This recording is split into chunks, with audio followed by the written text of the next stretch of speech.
Next Chapter Podcasts. This episode is brought to you by Carvana. Carvana is in the business of driving you happy. And with the widest selection of used cars under $20,000, you're bound to find a car that'll put a smile on your face. They even offer customizable financing so you can plan your down and monthly payments. To shop thousands of affordable vehicles 100% online, download the app or visit Carvana.com. Availability may vary by market.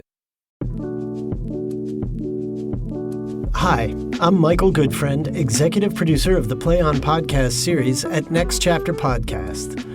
I've always been interested in the origin story of Shakespeare's plays. What was going on in England at the time he was writing? And how did audiences react to those stories when they saw them on stage?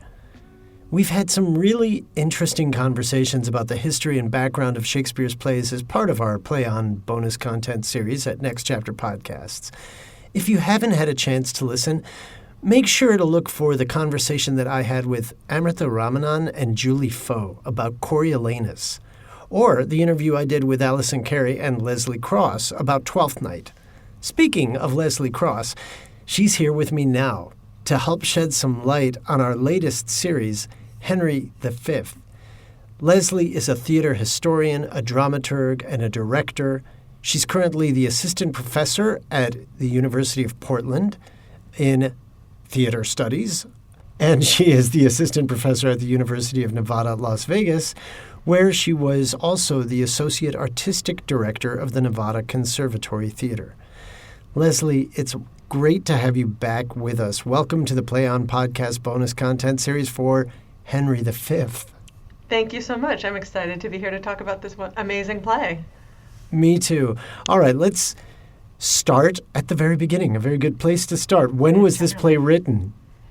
So, again, scholars don't always know the correct answer to these things, but we're pretty sure about this one because there are some really topical allusions to what was going on during 1599, which is when most people think that this play was completed and then first produced. But Shakespeare was probably working on it for a couple of years before that, because this is a third in a series of plays starting with Henry IV Part 1 and then Henry IV Part 2, which came out in 1596 and 97. And so this is the concluding part of that trilogy, which we believe audiences saw for the first time in the early spring of 1599. And what happens in Henry IV Part 1 and Part 2, which our audiences haven't gotten to hear yet? So Henry IV Part 1 and 2 is about Henry V's father, who took the kingdom from Richard II after Richard II abdicated. And Henry, who's also nicknamed, Henry IV, who was also nicknamed Bolingbroke, came in as sort of the popular choice of the people. He was not the popular choice of the gentry or of the other royals. So there was a lot of infighting that took place during Henry IV's reign between the different factions of nobles trying to, those of the folks who thought that Richard II should stay king and those people who said Henry IV should become the king. So there was a lot of infighting going on. And in Shakespeare's plays, and which is maybe not as historical as we want it to be, King Henry V, who we see in this piece, is a young man and a little bit of a partier. He likes hanging out with his less than noble friends in a bar in Eastcheap, and we see him and his less than royal friends robbing people, drinking too much, womanizing, which is not what you expect from one of the great leaders of English history.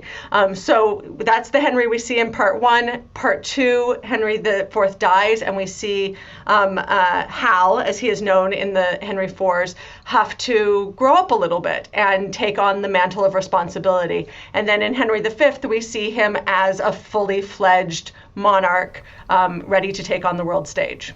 Is there any truth to this portrayal of Henry V as Shakespeare has written him to be this sort of bad boy who basically has a moral awakening and becomes, I mean, moral, put it in quotes, right, but becomes this great king?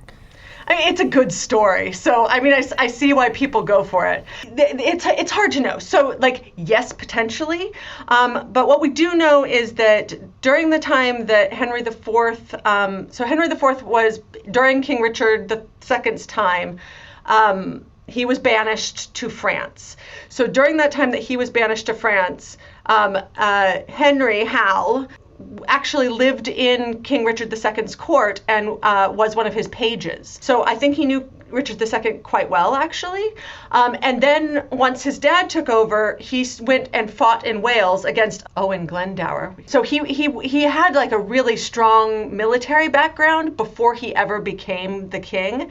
And so between the time that he was a page for Richard II, fighting Owen Glendower in Wales, and then suddenly becoming the king, it's hard to think of how much time he had to sit around and hang out at bars. But, you know, there's potentially some truth there and potentially not.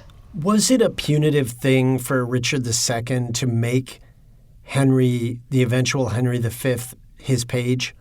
Potentially. I never thought of it that way. I mean, I always thought of it as a little bit of that keep your enemies close thing. Because so, like, he had banished his father. Mm-hmm. And so the best thing is to like keep his son near you and make sure the son is on your team, so that when his dad decides to want to take over, you have his kid.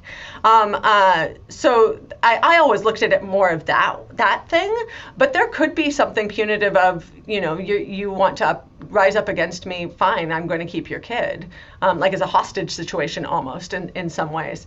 But it's also, I think, where Henry learned how to be such a good king. And there's a lot of, Marjorie Garber talks about this a lot in Shakespeare After All, how in Shakespeare's play and in the sort of the history of it, that you can really see Henry as the not Richard II, that there's a lot of ways that how Richard II was weak, Henry is strong. Where Richard II didn't take a stand, Henry does take a stand. Where Richard II questioned himself, Henry comes out bold.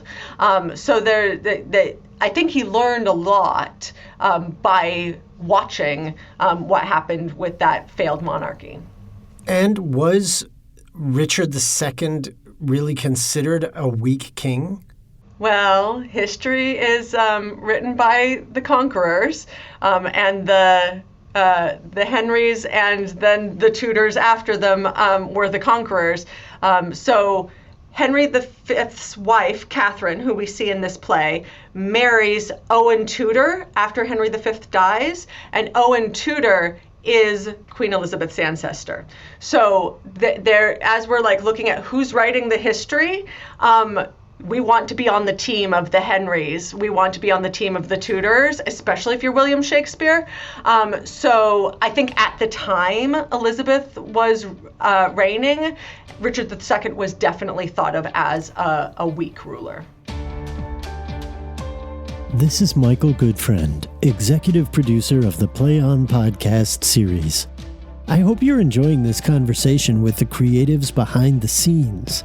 To listen to the full interview, join the Play On supporting cast for just $5 a month, which by the time you hear this might be less than you'll pay for a gallon of gas. You'll get in-depth interviews featuring some of the most brilliant artists working today. You'll also enjoy ad-free episodes of the Play On podcast series. Subscribe today for $5 a month. Join the cast. Go to ncpodcast.com and sign up today. Thanks for listening.